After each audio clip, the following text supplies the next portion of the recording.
Good morning, ladies and gentlemen. Welcome to the third quarter results teleconference for Travelers. We ask that you hold all questions until the completion of formal remarks, at which time will be given instructions for the question and answer session. As a reminder, this conference is being recorded on October 17th, 2024.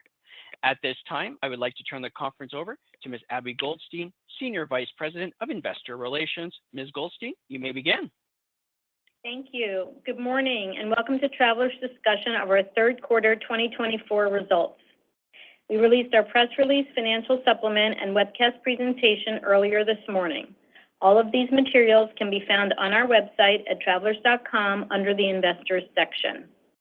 Speaking today will be Alan Schnitzer, Chairman and CEO, Dan Frey, Chief Financial Officer, and our three segment presidents, Greg Kozlowski of Business Insurance, Jeff Klang of Bond and Specialty Insurance, and Michael Klein of Personal Insurance. They will discuss the financial results of our business and the current market environment. They will refer to the webcast presentation as they go through prepared remarks, and then we will take your questions. Before I turn the call over to Alan, I'd like to draw your attention to the explanatory note included at the end of the webcast presentation. Our presentation today includes forward-looking statements. The company cautions investors that any forward-looking statement involves risks and uncertainties and is not a guarantee of future performance. Actual results may differ materially from those expressed or implied in the forward-looking statements due to a variety of factors. These factors are described under forward-looking statements in our earnings press release and in our most recent 10-Q and 10-K filed with the SEC. We do not undertake any obligation to update forward-looking statements. Also, in our prepared remarks or responses to questions, we may mention some non-GAAP financial measures. Reconciliations are included in our recent earnings press release, financial supplement, and other materials available in our investor section on our website. And now I'd like to turn the call over to Alan Schnitzer. Thank you, Abby. Good morning, everyone, and thank you for joining us today. I'd like to start by acknowledging the devastation caused by recent hurricanes Helene and Milton. These were powerful storms, and our hearts go out to all those who have been impacted. Of course, we send our thoughts and prayers, but we're also sending claim resources. From our National Catastrophe Center in Hartford, we're managing the deployment of hundreds of Travelers claim professionals, along with mobile claim offices and quick response vehicles. We've activated thousands more cross-trained colleagues across the country to support our local response. Our catastrophe response model enables us to adjust virtually every claim with a Travelers claim professional and without resorting to independent adjusters. That results in a better outcome for our customers and distribution partners. Thanks to these efforts and the advanced analytics and geospatial tools that we leverage, we're on track this year to meet our objective of resolving 90% of our claims from natural catastrophes within 30 days. That can make the difference between whether a customer of ours is able to celebrate the holiday season in their living room instead of a hotel room. I'd also like to express my deep gratitude to our claim organization. The entire team tirelessly delivers exceptional technical expertise and support to our customers, demonstrating day in and day out the value of the Travelers Promise. Turning to results, we are very pleased to have generated outstanding top and bottom line results this quarter. Excellent underlying underwriting income, higher net investment income, and net favorable prior year reserve development all contributed to core income of more than $1.2 billion, or $5.24 per diluted share, generating core return on equity of 16.6%. Underlying underwriting income of $1.5 billion pre-tax was up 73% over the prior year quarter, driven by record net earned premiums of $10.7 billion, up 10%, and an underlying combined ratio that improved 5 points to an excellent 85.6%. Both underwriting income and underlying margins were strong in all three of our segments. The underlying combined ratio in our business insurance segment improved nearly 2 points to an excellent 87.9%, and our bond and specialty business delivered a very strong underlying combined ratio of 85.6%.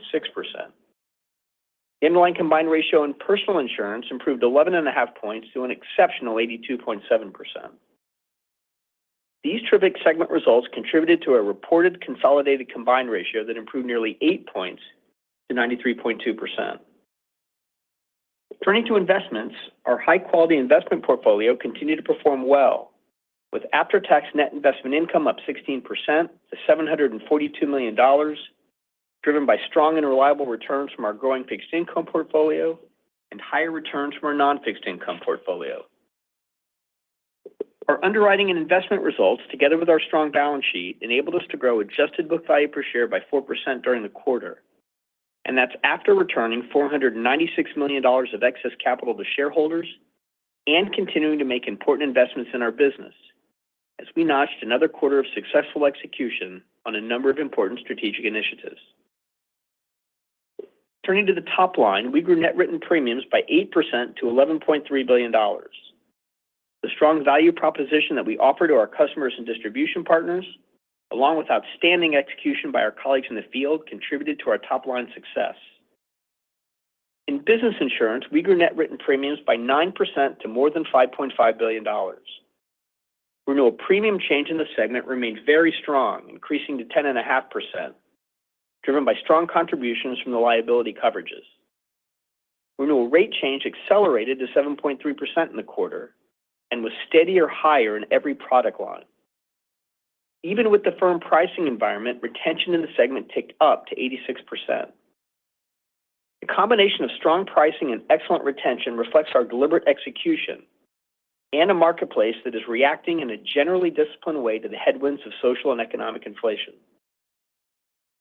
In bond and specialty insurance, we grew net written premiums by 7% to a record $1.1 billion, driven by excellent retention of 90% in our high-quality management liability business and strong production in our market-leading surety business.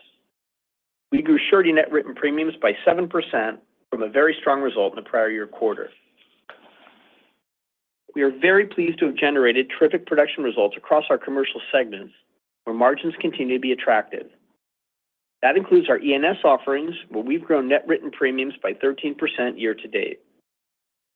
In personal insurance, we were pleased to grow net written premiums by 7%, driven by strong renewal price change in both auto and home. The strong production results across our three segments are a reflection of our view that in order to achieve our objective of industry-leading returns over time, we need an effective strategy to grow profitably over time. As we've shared before, we seek to achieve profitable growth by investing in franchise value, making sure that we offer the products, services, and experiences that our customers want to buy and our distribution partners want to sell. Also central to our growth strategy is our very granular approach to risk selection, underwriting, and pricing, which we've discussed many times.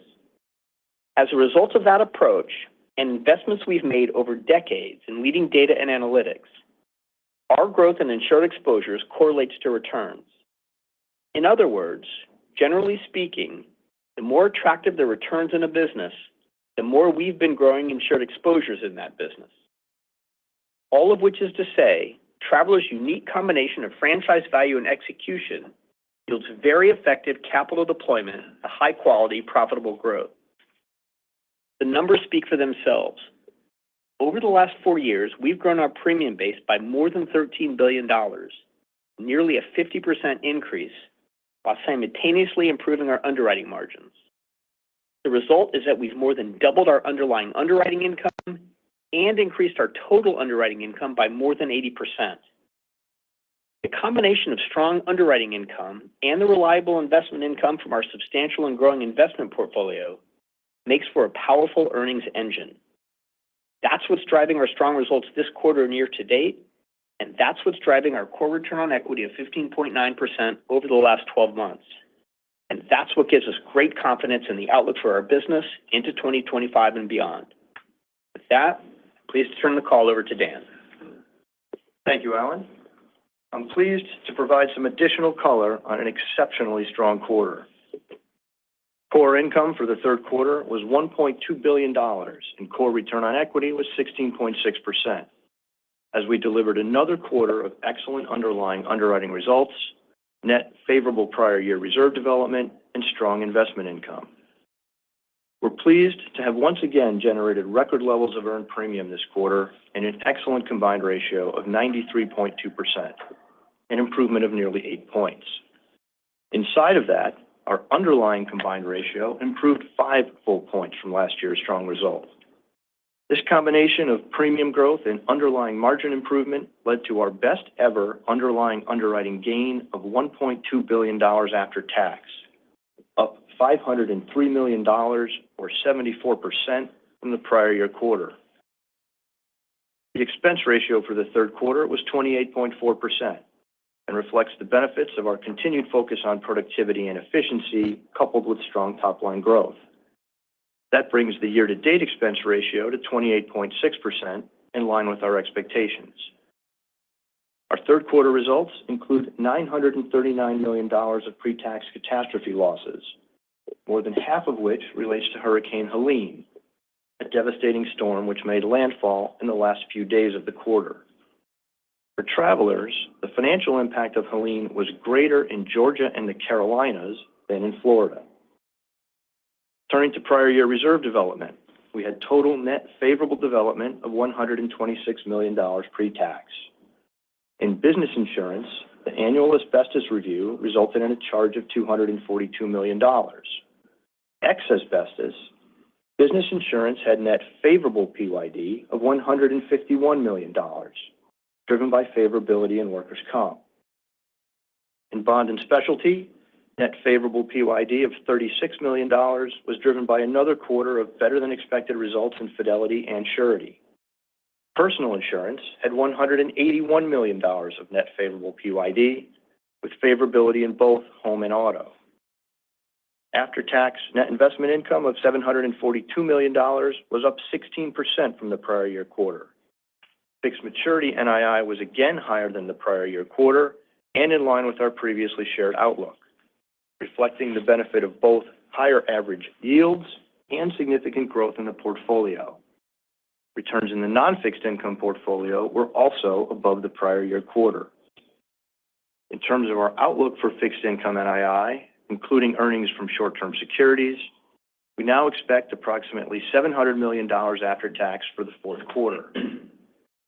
For 2025, we expect approximately $2.9 billion after tax, our highest level ever, beginning with approximately $700 million in the first quarter of 2025 and growing to approximately $760 million for the fourth quarter. Turning to capital management, we generated our strongest ever level of quarterly operating cash flows at $3.9 billion, bringing the year-to-date figure above $7 billion, also our strongest ever September year-to-date results.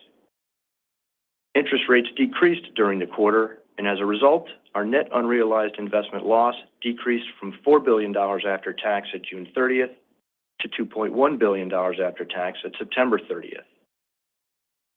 Adjusted book value per share, which excludes net unrealized investment gains and losses, was $131.30 at quarter end, up 7% from year end and up 13% from a year ago. We returned $496 million of excess capital to our shareholders this quarter, comprising share repurchases of $253 million and dividends of $243 million. We have approximately $5.3 billion of capacity remaining under the share repurchase authorization from our board of directors. While it obviously did not impact our third quarter results, let me make a quick comment on Hurricane Milton. It's still early days in terms of assessing our ultimate losses, but at this point, we have a preliminary range of between $75 and $175 million of pre-tax losses, net of reinsurance. To sum things up, our third quarter and year-to-date results illustrate the fundamental earnings power that has resulted from our multi-year focus on growth at attractive margins and our rock-solid balance sheet. In addition to best-ever levels of net written premium and net earned premium, our diversified portfolio of businesses delivered a terrific underwriting result, thanks to our best-ever underlying combined ratio, clearly demonstrating that we are positioned for success even during periods of weather volatility like we in the industry have experienced. In fact, despite having absorbed the highest ever level of catastrophe losses for the first 9 months of the year, our September year-to-date core earnings per share of $12.43 is a record high. And with that, I'll turn the call over to Greg for a discussion of business insurance. Thanks, Dan. Business insurance had another strong quarter in terms of both top and bottom line results. Segment income for the third quarter was $698 million, up about 50% from the prior year quarter, driven by improved prior year development and higher underlying underwriting income. The combined ratio of 95.8% was strong and improved from the prior year quarter by more than 3 points.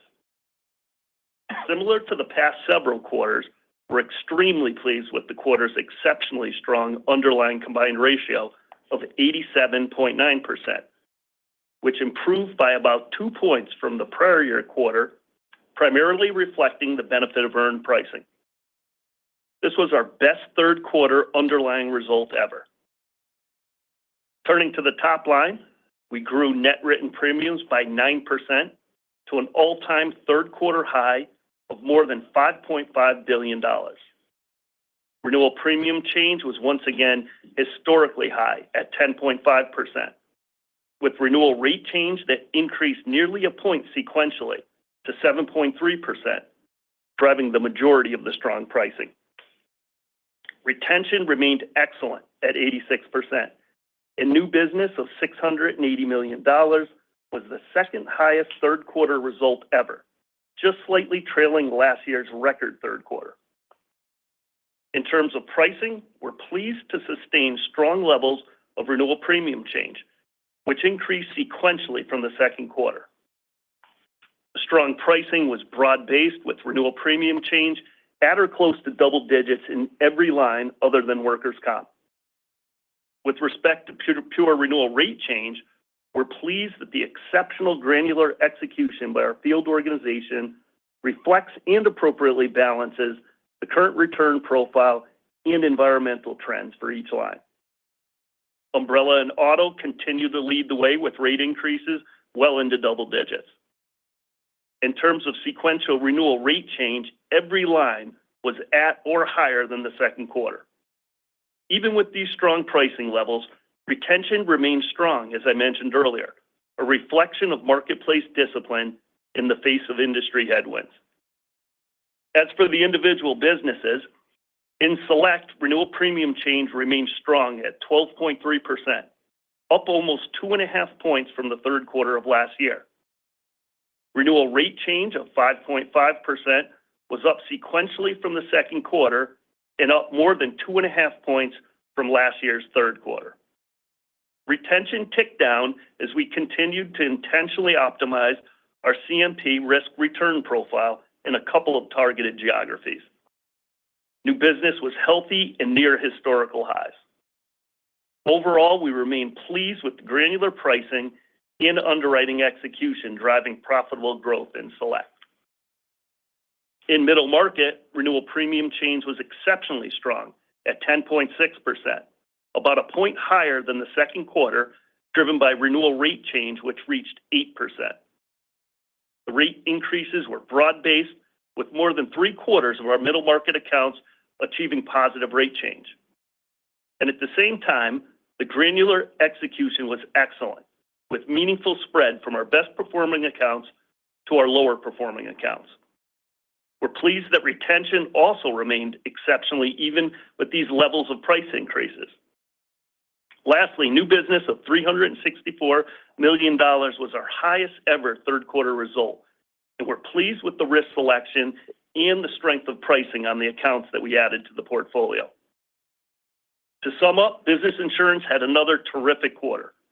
We're pleased with our execution in driving strong financial and production results while continuing to invest in the business for long-term profitable growth.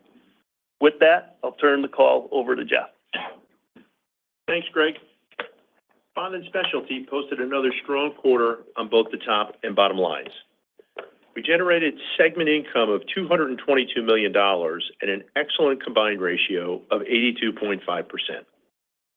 We also delivered a very strong 85.6% underlying combined ratio in the quarter.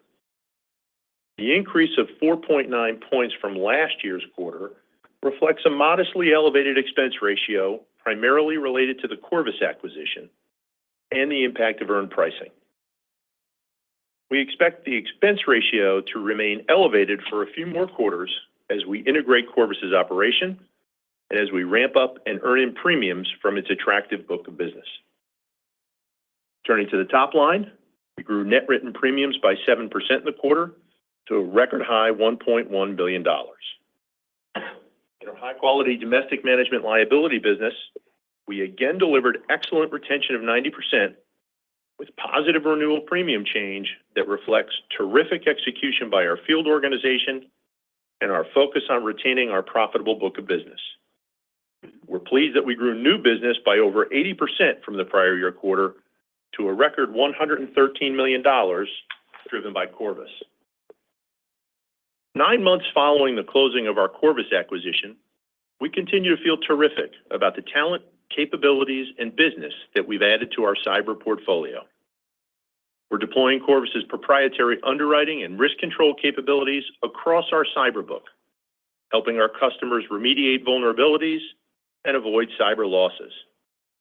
Our distribution partners have endorsed our go-to-market strategy, which includes both admitted and excess and surplus lines cyber offerings. And realizing the benefit of our high-quality Travelers paper and brand, we've considerably improved Corvus's legacy renewal retention. In short, we couldn't be more pleased with the addition of the Corvus team to the Travelers family. Turning to our market-leading surety business, we grew net written premiums by 7% from a very strong level in the prior year quarter. This growth reflects a robust construction environment, continued strong demand for our surety products and services, and outstanding execution by our team in growing our high credit quality portfolio. So we're pleased to have once again delivered strong top and bottom line results this quarter in bond and specialty insurance. And now I'll turn the call over to Michael. Thanks, Jeff, and good morning, everyone. In personal insurance, we are very pleased with our third quarter results, which continue to reflect the positive impact of our rate and non-rate actions across the portfolio. In the quarter, we delivered significantly improved segment income of $384 million and a combined ratio of 92.5%, driven by an excellent underlying underwriting result and strong net favorable prior year reserve development. The underlying combined ratio of 82.7% reflects an 11.5-point improvement compared to the prior year quarter, primarily driven by the benefit of earned pricing in both auto and home, as well as favorable non-catastrophe weather. Continued strong price increases drove 7% growth in net written premiums as we continue our focus on improving profitability in property while seeking profitable growth in auto. In auto, we're pleased with another quarter of improved profitability. The third quarter combined ratio was very strong at 93.4%, despite 4.9 points of catastrophe losses, primarily related to Hurricane Helene. The underlying combined ratio of 91.2% improved 9.4 points compared to the prior year quarter. The improvement continues to be driven by the benefit of higher earned pricing and lower losses from physical damage coverages. This quarter's underlying result also included a 2-point benefit related to the re-estimation of prior quarters in the current year. Taking a step back, the year-to-date underlying combined ratio of 93.7% reflects considerable progress and is compelling evidence of our return to profitability in auto. Looking ahead to the fourth quarter of 2024, it is important to remember that the fourth quarter auto underlying loss ratio has historically been about 6 to 7 points above the average for the first 3 quarters because of winter weather and holiday driving. In homeowners and other, the third quarter combined ratio of 91.5% improved by nearly 25 points compared to the prior year quarter, primarily as a result of a lower underlying combined ratio, as well as lower catastrophe losses and higher favorable prior year development. Hurricane Helene and a severe convective storm in July drove catastrophe losses in the quarter. The underlying combined ratio of 74.4% improved 13.6 points compared to the prior year quarter. Approximately 3/4 of the year-over-year favorability was related to non-catastrophe weather and non-weather losses. The benefit of earned pricing also contributed to the improvement. Turning to production, our results reflect our ongoing efforts to balance profitability and growth across the portfolio. We're pleased with our progress as we execute a very granular state-by-state strategy. In domestic auto, retention of 83% remains strong. Renewal premium change of 12.8% continued to moderate as intended. Renewal premium change will continue to decline, reflective of improved auto profitability. Auto new business premiums continue to reflect our success in achieving positive auto growth in many states. While auto new business premium was down slightly in total, the decline reflects our focus on auto profitability in a few remaining challenging states and the cross-line impact of our actions to manage property exposure in high-risk cat geographies. We're comfortable with this trade-off in the near term and remain confident in our ability to profitably grow our portfolio over time. In homeowners and other, retention of 85% and renewal premium change of 14.6% remain strong and consistent with recent quarters. We expect renewal premium change to generally remain at this level in the fourth quarter. As we intended, homeowners' new business premium and policies in force continued to decline compared to the prior year quarter.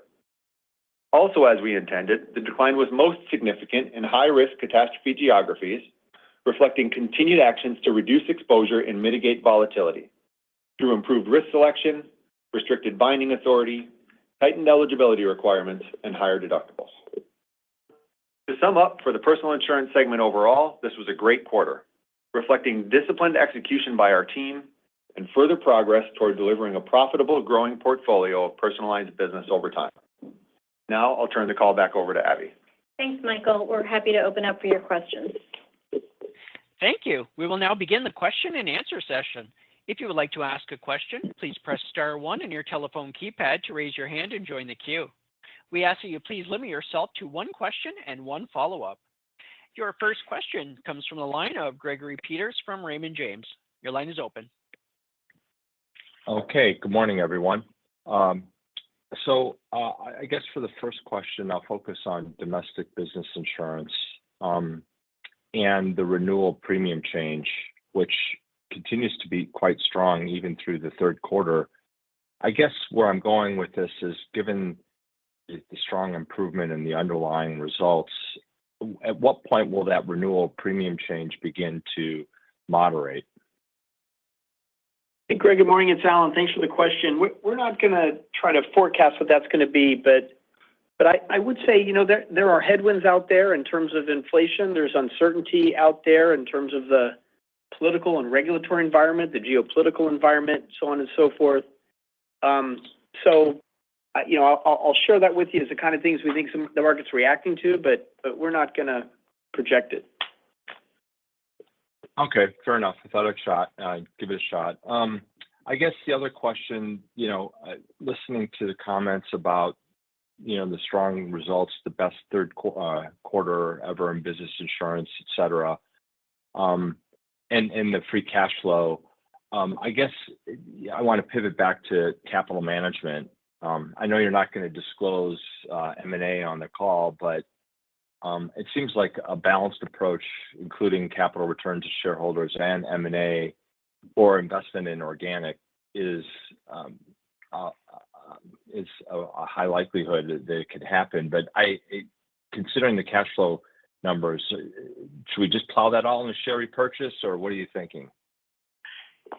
Yeah, Greg, I'll just tell you philosophically, for every single dollar of capital that we generate, our first priority is to invest it back in the business in whatever way we can do that to create shareholder value, whether that's organic growth, investing in talent or capabilities, products, et cetera, or whether it's inorganic.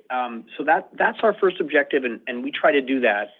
But it's not our capital; it's investor capital, and we try to be very, very good stewards of shareholders' capital. And so we've got a pretty high bar for what we do with that capital, and we don't think we can generate it back in the business and create a return. We're going to return it to shareholders.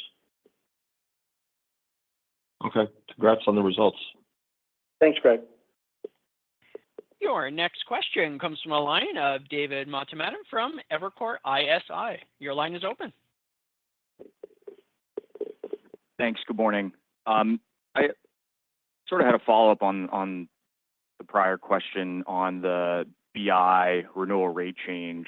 So it's good to see the acceleration quarter over quarter after it's decelerated the past 3 quarters.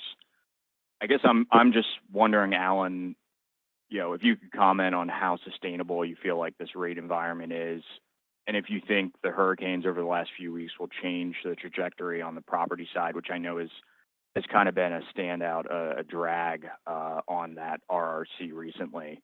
And then just relatedly, how that impacts your appetite for growth within property, but also in liability lines where, it's still an uncertain environment. Yeah, so there's a lot there. David, let me start, and if I don't get to it all, follow up. But, in terms of pricing, I would say that we expect renewal price change continue to be positive and strong for all the reasons I shared in response to Greg's question. Now, whether that means it goes up a little bit from here or down a little bit from here, I don't really know. But, I think the message we would give you for all those reasons is positive and strong. You mentioned the comment about property and that price weighing. I guess I would say you got to take that property pricing together in connection with the returns in the property line. So it's not like the returns are struggling and the price is falling. The price change in property is a reflection of the returns in that line. So it's totally rational and totally appropriate. We're not going to share our property pricing strategy, and we'll all just have to wait and see where the market goes on that. But clearly, these storms are a reminder of the potential volatility and the things that we've all got to be thoughtful about in committing capital to risk. Did I get that, David? Anything I missed? And then just on it sounds like the liability lines in auto and umbrella, the rates, it sounded like they accelerated a bit sequentially in the quarter, and just wondering, I guess, you guys have made the reserve changes last quarter. It didn't sound like there was any noise this quarter from, post that. But just your comfort level in terms of leaning into growth in some of those lines. Yeah, so I think we shared last quarter that even after the charge we took on umbrella, we were comfortable with the returns in umbrella even last quarter, and we remain comfortable with the returns. And again, we're gonna execute on a very granular account by account basis. But given where the returns are, we've shared before, and we talked a lot about this last quarter. There's a real advantage to reacting quickly to loss cost trends and getting your view of pricing in order. And that gives us real confidence with the way we're executing in the marketplace today. So we do think in terms of both growth and profitability, there is a huge advantage to reacting quickly to loss trend. Great. Thank you. Thanks, David. Your next question comes from a line of Mike Zaremski from BMO. Your line is open. Hey, thanks. Good morning. Might be an easy answer, but I don't think I heard any call out of maybe one-time items helping the underlying and business insurance, the underlying loss ratio. Hey, Mike, it's Dan. That's right. It's pretty clean, pretty straightforward quarter. And really, we wouldn't call out anything that you'd need to adjust for. Okay, got it. Okay, for my follow-up, so I guess my follow-up will be on personal lines. You have said in your prepared remarks that you are, I think, making some changes to deductibles, I believe. I guess, from some of the super regionals are talking about kind of trying to overhaul their roofing, basically the deductibles in a major way, increasing deductibles and maybe roof depreciation schedules or just a higher percentage deductible for roof replacement. Are you, is Travelers taking more of a slower approach to that, or are you making any kind of meaningful changes to your terms and conditions and personal lines in certain geographies? Sure, Mike, it's Michael. I would say yes, we're very active in making meaningful changes to our terms and conditions for property, particularly in cat-exposed geographies. It's really what I was referring to when I talked about what one of the drivers of the shrink in property is. And specifically to your question about deductibles, we have moved, in some states, we have deductibles that are dollar denominated. In other states, we have deductibles that are percentage. But we've made significant moves, particularly in cat-exposed states in the Midwest, along those lines. Again, among the other things I mentioned, which are restricting eligibility, doing quite a bit of re-underwriting of the portfolio to really try to manage that exposure. Okay, and I guess that, that would maybe change the way we need to think about modeling this, maybe the loss ratio versus the cat ratio, but I guess I'll follow up offline. Thank you. Thank you. Your next question comes from a line of Rob Cox from Goldman Sachs. Your line is open. Hey, thanks for taking my question. So obviously on the renewal premium change, great numbers overall. I did just want to ask on Select, it looks like there was a little pressure on a little bit lower new business growth and retention if I look back relative to a few quarters ago. I just want to ask on that. Morning, Rob. This is Greg. Yeah, as I shared with you in my comments, we're constantly optimizing, our book of business in terms of getting the right equation between risk and reward. When you look at the webcast, first of all, 2023, we had some historical highs retention number throughout that period. And we are, similar to the question Mike just asked around deductibles, that's driven based on severe convective storm and a new peril that's been very dynamic and much more of a frequent weather event. And so like Michael and his team, our team in small commercial has also been fine tuning that particular peril and the coverage associated with that. And that's why we saw a little bit of the tick down in retention. I called that out in my prepared comments for you. Got it. Thank you. And then I just wanted to ask as a follow-up on, just thinking about catastrophe losses, I don't think you guys provide an explicit guidance on this, but I was just curious if you guys could give us any help in thinking about how we could size your annual expected catastrophe load. Any color or thoughts you could provide would be helpful. Yeah, Rob, good morning. It's Alan. In our proxy statement, we do give it admittedly for the prior year, so it won't give you our current year view, but you can see the prior year. And one thing we've shared is we've had a couple of years now of pretty heavy cat losses. Is that we continue to factor those more recent years into our thought process, and we continue to weigh more recent years more heavily, and so that influences the way we think about cat loads going forward. We haven't yet given an outlook for cats. Thank you. Your next question comes from the line of Elyse Greenspan from Wells Fargo. Your line is open. Hi, thanks. Good morning. My first question, I think it kind of was addressed in one of the earlier questions, but can you just confirm, I guess, that no reserving action was taken within GL in the quarter? You didn't call it out, so it sounds like there was nothing, but I just want to confirm that. Yeah, Lisa, it's Dan. So I'll reiterate what I said, which was, so ex asbestos and BI, we were favorable about 151. That was driven by workers' comp. It wasn't entirely workers' comp, so there were some other lines that moved, but they were small amounts, and the net of that was a good guy as well. Thank you. And then my follow-up, my second question is on, personal auto. When you guys, the 93.7 year to date, and recognizing, right, there is some seasonality in the Q4, but this puts you guys right at a good spot relative to kind of mid-90s, which, is kind of, what folks typically target on the auto side. So is this like the sustainable run rate margin as we think about the business with rates slowing and just your view of, overall loss trend within personal auto? Sure, Elise, it's Michael. I would say certainly the year-to-date result points you to a view that across the book we're rate adequate. We're very pleased with the results and the returns. I shared that reminder again because it's pretty dramatic seasonality inside the book, and I just wanted to make sure that folks were aware of it. But broadly speaking, again, pleased with and really rate adequate across the book in auto at this point.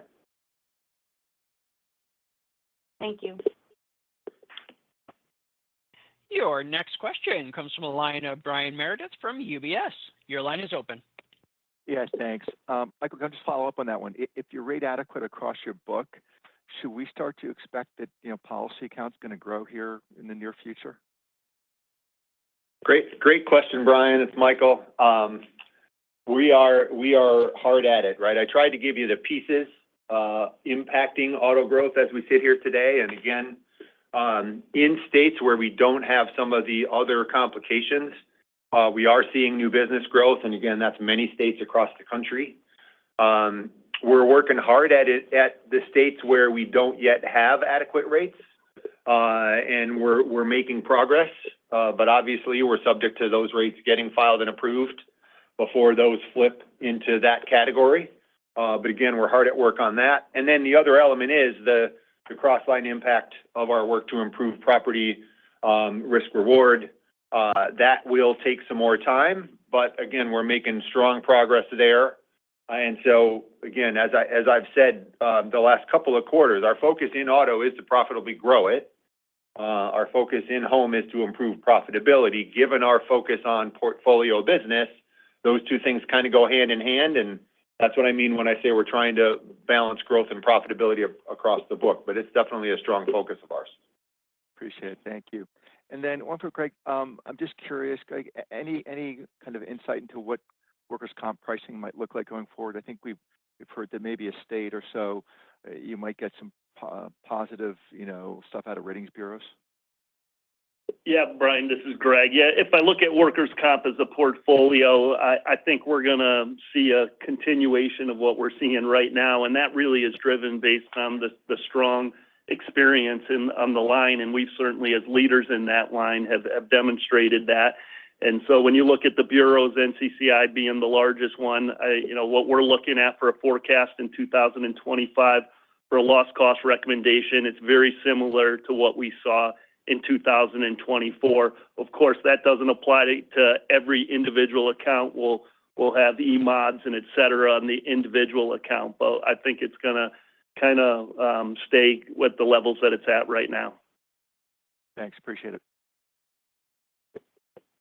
Your next question comes from the line of Josh Shanker from Bank of America. Your line is open. Yeah, more questions for Michael. It's very popular today.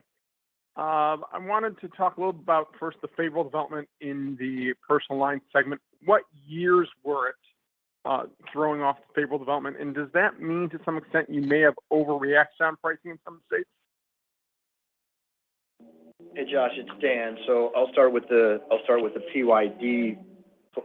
PYD story. Part of the PYD story. Remember, the end of 2023 was really favorable in personal insurance, and it was also brand new. The fourth quarter was terrifically strong from a profit perspective. It wasn't fully developed. We posted a really good number in the fourth quarter last year, but we were allowing for the uncertainty that were some of those claims going to come later, were some of the ones that did come going to come with more severity. 9 months further on, we're just more confident. But if I look at the spread of accident years, in personal insurance, favorable prior year reserve development, there is favorability in recent years. But if I look at the last 10 years, there is favorability in each and every one of the last 10 years.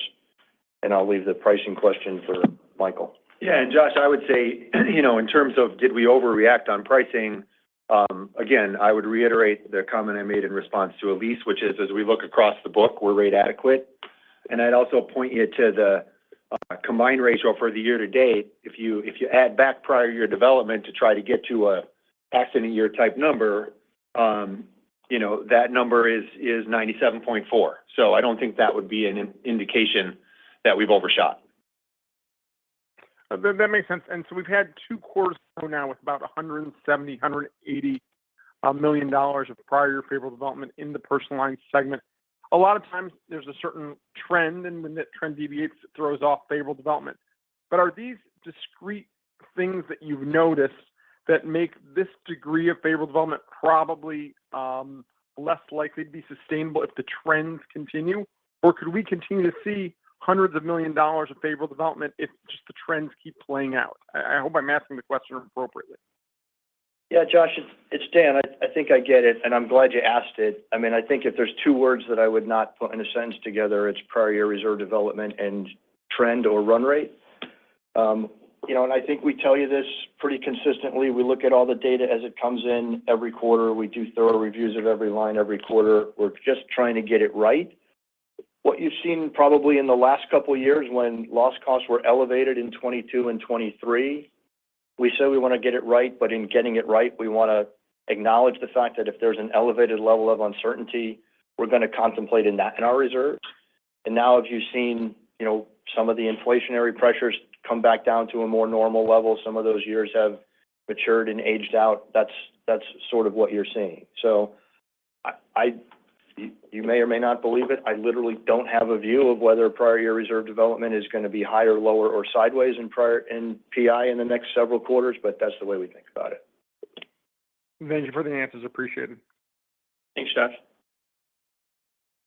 And we have one more question, and that question comes from the line of Michael Phillips from Oppenheimer. Your line is open. Thanks. Good morning, everybody. I'm going to go back to the BI casualty renewal price changes for a second from another side.